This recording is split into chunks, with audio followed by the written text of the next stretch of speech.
Okay, let's proceed to the next example. So we have here overhanging beam and meron po siyang trapezoidal loading. Ayan, trapezoidal loading and then an applied moment in clockwise motion. Okay, so we need to identify the shear and moment diagram and at the same time yung equations, of course. Okay, so we have here A, B, C, and D. So reaction at A, reaction at B. Okay, so we will take the summation of moment at point A. Sige, para mas simple. Summation of moment at point A is equal to 0. We have here RB multiplied by 3 meters. Okay, and then we have here an applied moment in a clockwise motion. So since clockwise siya, we will have minus 3 kilonewton dot meter. Okay, and then yung ating loading sa taas, trapezoidal loading, convert lang natin into point load. Ayan. So, paano siya i-convert? Kunin mo lang yung area. So, we have a minus, no? Minus kasi it will create clockwise motion. So, minus 1/2, base 1 plus base 2, 6 plus 2, tapos yung height is 3 meters. Okay, area ng trapezoid to. So, yan na po yung concentrated load niya. Okay, 1/2 of base 1 plus base 2 times height. Okay, is equal to 0. Therefore, the reaction at B is equal to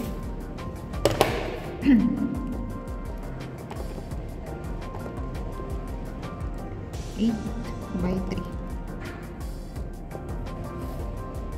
Okay, so the reaction at B, tama ba? RB of 3 plus, okay, and then we have here minus 3 kilonewton minus 1/2. Ay, walang moment arm, di natin ilagay yung moment arm. Okay, di ko alam yung moment arm ng trapezoid. Okay, sige. Since hindi ko alam yung moment arm ng trapezoid, po pwedeng hatiin natin siya into 2. Okay? Po pwede natin siyang hatiin. Pero pag alam niyo yung moment arm or yung centroid ng trapezoid, okay lang din naman. Okay? Ako kasi hindi ako familiar kasi ang usually na ginagamit ko is hinahati ko po yung ating shape into 2. Okay? Kumbaga, gawin muna natin siyang rectangle or kunin natin yung rectangle. Kumbaga ganito, oh. Kunin mo muna yung para sa rectangle, tapos isunod mo dun para sa triangle. Okay? So, magkakaroon tayo ng 2 shapes here. Okay? So, we have here, again pag alam nyo, wala na namang problema. O kasi hindi ako familiar doon. So, minus 3, minus, unahin natin yung ating rectangle. So, we have, ano ba to? 2. Ayan, 2 kilonewton per meter. Tapos, ito naman, since peak is 6, so, 6 minus 2. So, this is 4. Tama ba? Kasi kabuuan yan is 6. 4 na lang yan. Okay? And then, distance is 3 meters. Okay? So, we have minus. Unahin po natin to. 2 by 3. Ano yung moment arm ngayon? Dito sa gitna. So, we have 1.5. Okay? And then, yung nasa taas naman for the triangle, minus 1/2 of 4 by 3. Okay, ano yung moment arm? Ito na po yung kanyang equivalent concentrated load. Moment arm is from this point, papunta dyan. Triangle to. So, this is 1/3 of 3. Okay, 1/3 of 3 is equal to 0. Okay, so the reaction at B now is equal to 3x minus 3 minus 6 of 1.5 minus 2, 3, 1. Ay, talagang in-input pa. Okay. So, the reaction at B is equal to 6 kilonewton. Double check. 3x minus 3 minus 6 times 1.5 minus 2, 3, tapos 1 is equal to 0. Okay. So, 6 kilonewton. And then, by taking the summation of forces, vertical is equal to 0, upward positive. So, we have now RA plus RB. Okay, and then yung mga applied loads here, we have minus. Yan, po pwede ka nang gumamit ng trapezoid kasi vertical loading lang naman yung hinahanap. So, minus 1/2 of 6 plus 2 by 3. Okay? This is now the area of the trapezoid ito. Para makuha natin yung vertical loading niya. So, RB is 6 Therefore, RA is equal to 6 minus 1/2 of 8 by 3. Okay, 6. Tapos transpose natin sa kabila. Okay, positive 6 kilonewton. Okay, 6 kilonewton. Okay, so let's now have the section. So for this one, tatlo lang po yung magiging exploratory line natin. A, B, and C. Okay. So, for our AA here, okay, drawing po natin yan. So, medyo nakakalito itong ating drawing ngayon kasi trapezoid. Pero I will explain it as simple as possible. Okay, yan. I-set aside natin to, yung left side. So, we now have ano yung itsura? Parang ganyan. Okay. So, this is 6. Diba? 6. Okay. This is your distance, X. Tapos, meron ka ditong 6 kilonewton. Okay. So, we need to identify kung ano yung value nitong part na to. Kasi nag-cut tayo dyan, diba? So, pag nag-cut ka, nakadepende yung value nito dun sa distance X. Okay. So, papangalanan natin ngayon yung Y. Okay. But before that, i-drawing muna natin yung buo, kabuuan. Okay, para ma-imagine natin.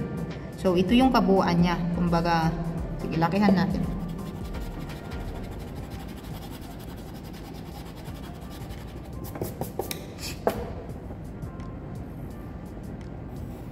Yan.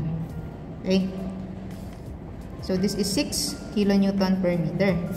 Tapos, ito yung hinahanap kasi natin, yung ating cutting, kung ano yung value kung saan tayo nag-cut. Okay? So, ituloy-tuloy lang natin. Kumbaga, kunin natin yung buo. Okay? Ano na to? This is now your distance of 3 meters. Tama? 3 meters. So, ano to? X or 3 minus X. Diba? 3 minus X. Okay, so, ano to? This is now 2 kilonewton per meter. Okay? So, ito yung kukunin natin. So, extend mo yan. Okay? Extend. Okay. So, drawing natin to. So, meron ka na ngayon ditong 2. Di ba? This is 2. 2 kilonewton per meter. Okay. Ang hahanapin natin ngayon na distance is ito. Kung ano yung value ng part na to. Tawagin natin yung Y. Okay? Y. So, I hope makikita nyo. Ayan o. Ayan. Okay. So, ayan. Kasi originally, we have here 2 kilonewton, di ba? Ayan. So, ngayon, ito yung 2 kilonewton natin. Tanggalin na natin yan. So, I mean, dinadiretso ko na. Parang problema na lang natin is itong value na to. Okay? So, paano natin kukunin yung value ng Y na yan? Okay? With the use of ratio and proportion. So, kung mapapansin nyo, meron po tayo dito triangle. Ayan o. We have here 1. Diba? Triangle yan. And then, we also have here another triangle. Ayan. Triangle. So, with the use of the triangles, makukuha natin yung value ng Y. Right? So, ano ba to? This is 6 minus 2 minus Y. Diba? 6 minus 2 minus Y. Okay. So, by ratio and proportion, kunin natin tong dalawang triangle na to. So, we have here, ano itong kabuuan na to? We have 6 minus 6 minus 2. So, we have 4. Diba? Yan o, 4. So, we have 4 all over. Ano yung length nito? 3. Okay? Again, this is 2. This is 6. Kunin natin to. So, we have 6 minus 2, 4. Tapos 3 is equal to. Kunin natin to. We have, ano to? 4 minus Y from here. 4 minus Y. 4 minus Y all over, ano yung distance na to? X. Okay? So 4 minus y all over x. Sige, i-simplify natin. So we have here 4/3 of x is equal to 4 minus y. Therefore, y is equal to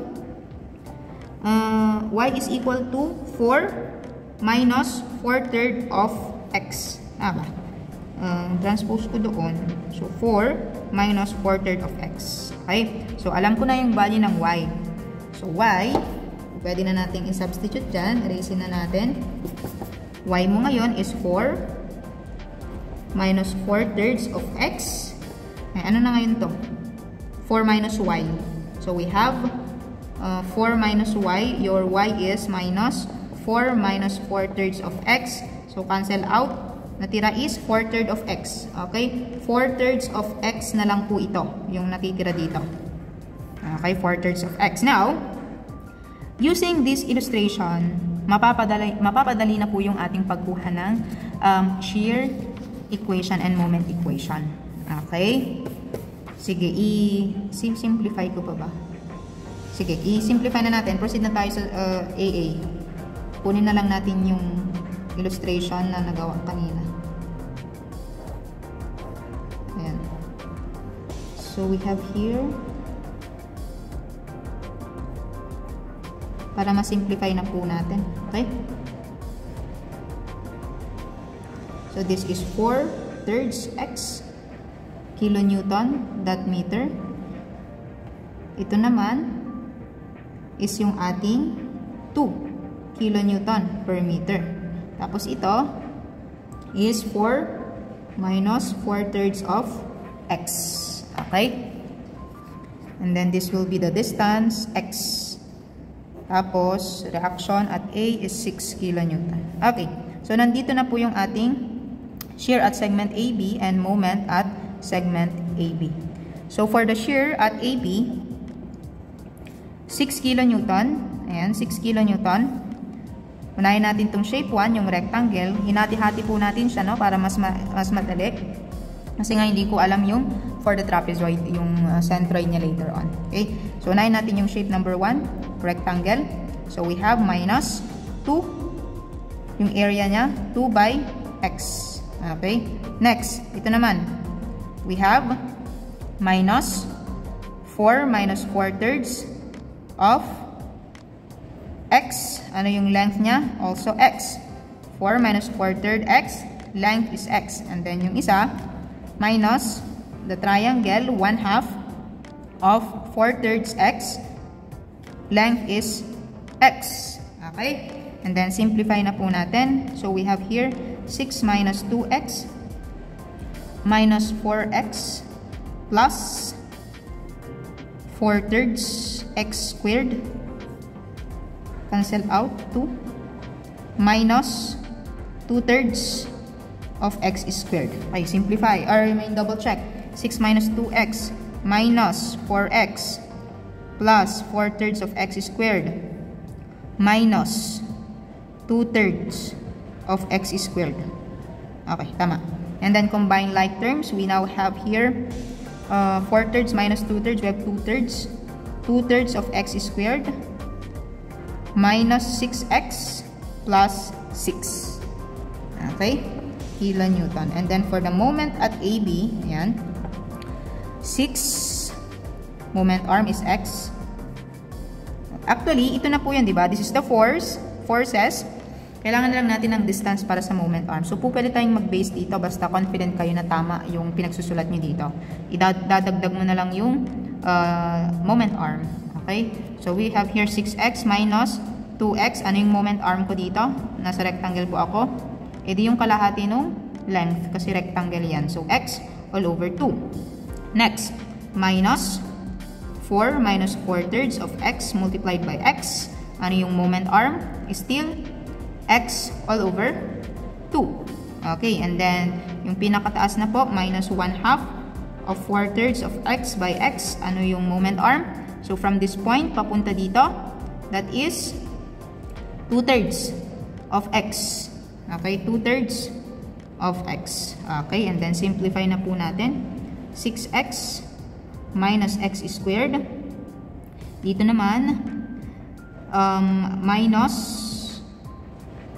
minus 4x squared all over 2 minus 4x squared all over 2. Next, plus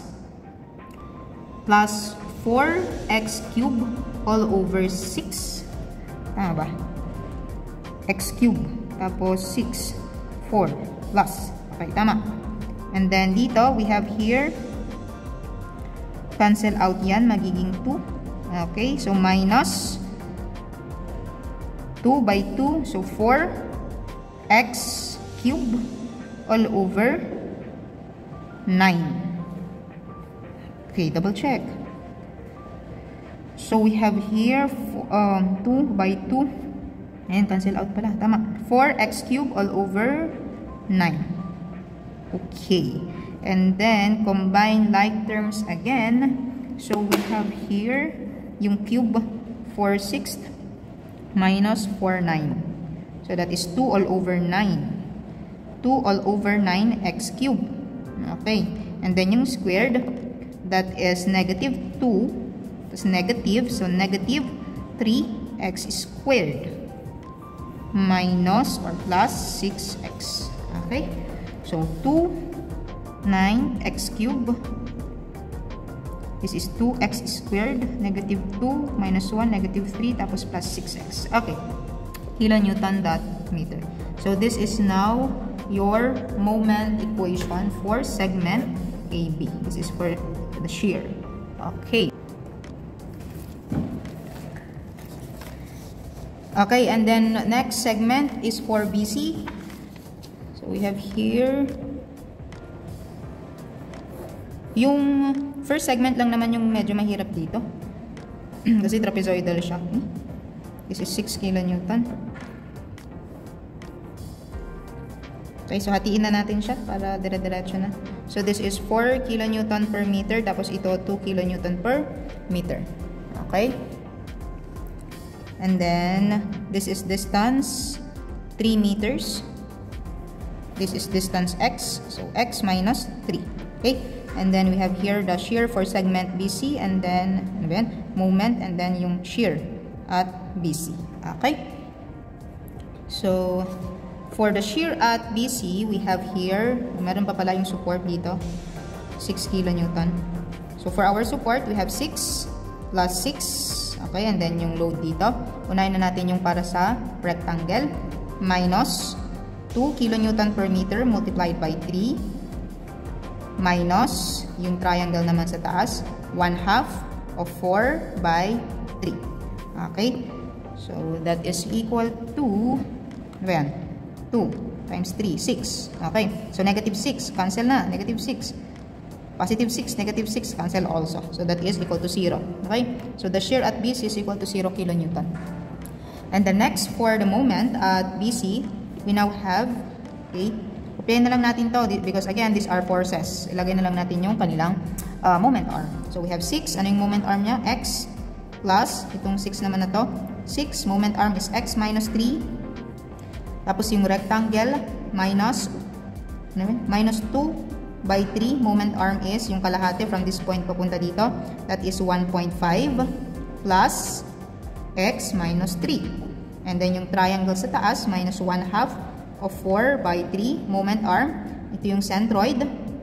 This is 2/3 of 3. Okay? 2/3 of 3 plus x minus 3. Okay? So, simplify po natin. We have here 6x plus 6x minus 18. Next, this is 6, no? 6. Ito, x minus 1.5. Tapos, 6 ito. O, combine na natin. Minus 6x plus 9. 9 ba? 6 times 1.5. Yes, 9. Plus 9. Okay, and then yung last, we have here 2. Okay. So, ang kabuuan nito is 6. Diba? Negative 6 ang kabuuan nito. Dito naman, cancel out. Tapos, 2 yan. So, negative 3 plus 2. So, ang kabuuan naman nito is x minus 1. Okay. So, combine na natin. We have minus 6x plus 6. Okay. And then, let's have now cancel out. cancel out. Cancel, cancel.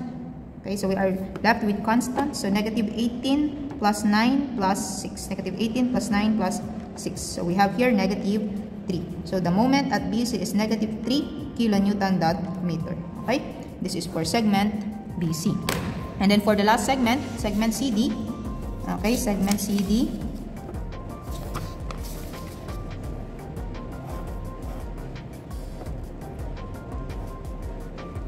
Same. Okay, this is 2 kilonewton per meter. This is 4. Okay, kilonewton dot meter. Distance 3 meters. 6 kilonewton. 6 kilonewton. And then meron lang nadagdag na applied moment in clockwise motion. Kilonewton per meter, sorry. Okay, and then distance is 1 meter. This is the distance x. Therefore, this is x minus 4. Okay? So, nandito na po yung shear at segment CD and of course the moment. So, the segment CD, shear at segment CD, we have here 6 plus 6 minus yung triangle or rectangle 2 by 3 minus 1 half of 4 by 3. Okay? 4 by 3. Parehas lang sila nito, di ba? 2, 3, yes, parehas lang sila kasi wala namang nadagdag na vertical load. So, 0 din ang sagot. Okay? So, the shear at segment CD is also equal to 0 kilonewton. And then for the moment, okay, again, parehas lang din sila. Ay, hindi pala. Kasi yung ating moment arm mag-iiba. Tama ba? Mag-iiba yung ating moment arm dito, x minus 4. Pero, sige, I think parehas lang. Sige, let's continue. We have here 6x plus 6 of x minus 3. Okay, parehas kasi x lang to eh. X yung ginagamit. X minus 3. Tapos yung triangle or rectangle sa taas, minus 2 of 3. Moment arm is 1.5 plus x minus 3. Tama ba? Tama. X minus 3. This is 1. Hindi pala. This is 1.5. Tapos, dagdagan natin ng x minus 3. Tama. Tama. And then, the triangle, so we have minus 1 half of 4 by 3. Moment arm is 2/3 of 3 plus, anong ilalagdag natin? X minus 3. Diba? X minus 3. Okay, actually, pwede na natin i-copy dito. Pero, meron pa kasi tayong applied moment. Ayan, clockwise siya. So, we have plus 3 kilonewton dot meter. Moment na po siya. So, no need na ng moment arm kasi moment na po siya. Okay, so in other words, ang kabuuan nito, ito, parehas lang nito. Diba? Parehas lang sila. Therefore, we can conclude that this is equal to negative 3. So, we have negative 3 plus 3. So, the moment at CD is equal to 0. Okay? 0 kilonewton dot meter. Okay? So, ready na po tayong mag-plot.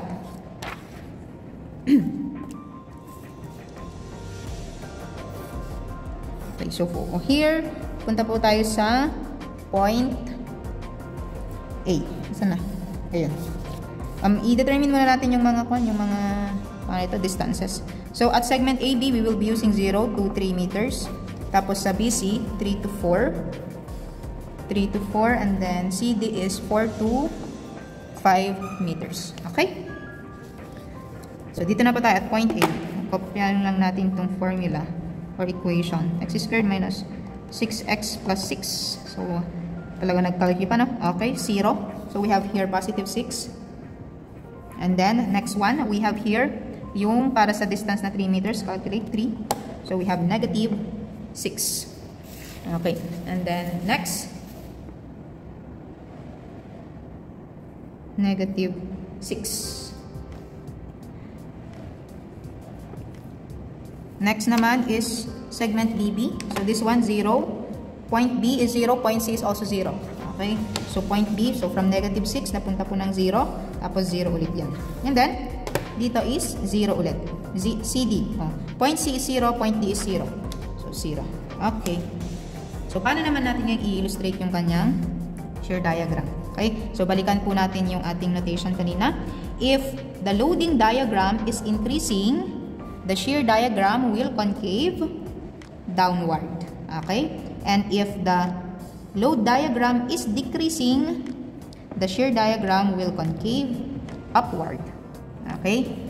So take note, yung ating load diagram is decreasing from 6, pumunta siya ng 2. Therefore, concave upward. Ito po, the loading diagram is decreasing, therefore concave upward. So how to connect these 2 points? Concave upward po siya. Okay, so parang ganito. Ayan, perfect. Okay, negative 6, tapos 6. So this is basically 1 degree curve, di ba? So, ito na yung 2 degree curve, tapos 2 degree curve. Okay. So, ito na po yung ating shear diagram. Okay. So, ang ibig po sabihin dito, wala pong shear force dito sa part na to. Kasi as you can see here, wala po kasing any vertical force na naka-apply dito. Kaya, malamang, pag walang vertical force, wala rin pong shear. Okay. And then, let's proceed to moment. Moment diagram. Okay. For our moment diagram, substitute lang po natin dito yung value ng x. So, at point A, so distance natin is 0. Point A, so moment is also 0, of course. Okay. And the next one, moment at point B, so we have 2 all over 9, x cubed minus 3, x squared plus 6x. Calculate distance, x is 3 meters. Okay, negative 3. Okay. So, we have here negative 3. Next, moment at BC. Yan o. BC is negative 3 sa point B. And then sa sa C is also negative 3. Okay, negative 3. And then at the next segment CD, so at point C, 0. So from negative 3, pumunta po siya ng 0. And then point D, 0. Okay. So hindi po pwedeng i-connect ng direct from 0 to negative 3. Why? Because as you can see here, meron po tayo ditong point of 0 shear. So again, pag meron po tayong point of 0 shear, nandyan po yung maximum bending moment. Dito nag-a-occur yung peak ng ating bending moment. Okay? So, hanggang mabaling na idiretso because we have the peak here at the point of 0 shear, just like the previous example. So, here, we need to identify first the distance x kung saan nag-a-occur yung ating point of 0 shear.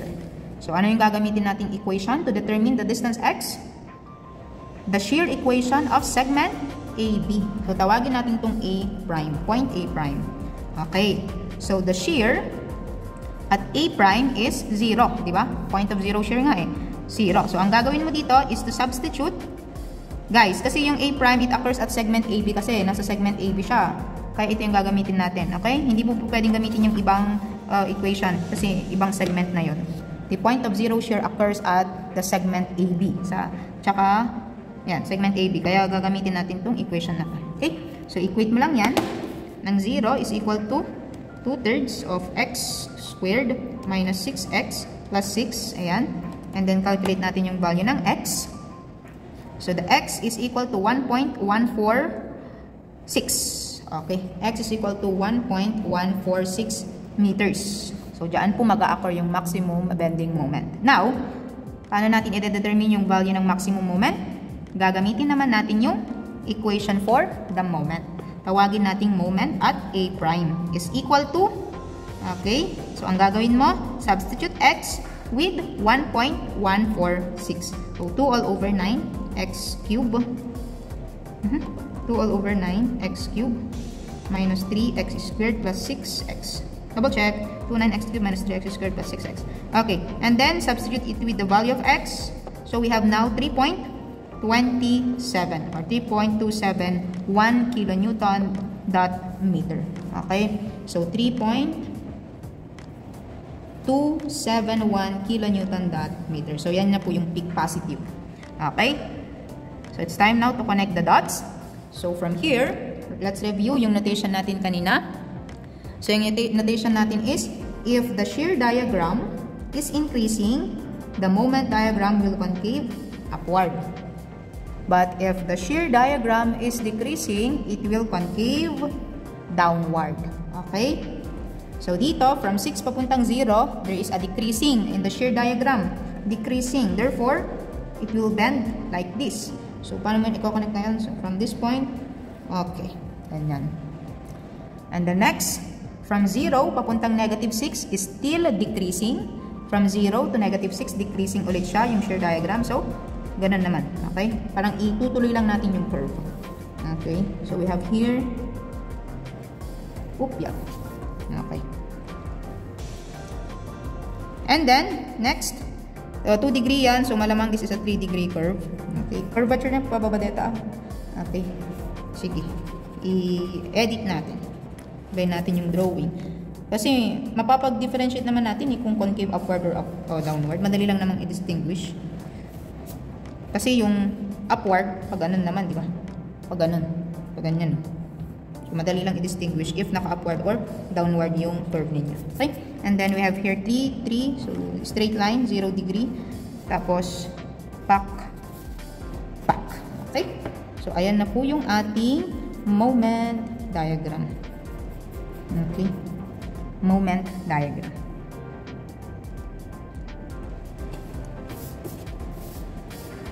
Tsaka na natin i-review yung about sa elastic curve, kung paano natin i-identify yung curvature ng bending or curvature ng beam or yung bending ng beam. Madedetermine natin yun pag tinitingnan natin yung moment diagram. Pero later on na yan, para hindi po tayo masyadong overloaded sa information.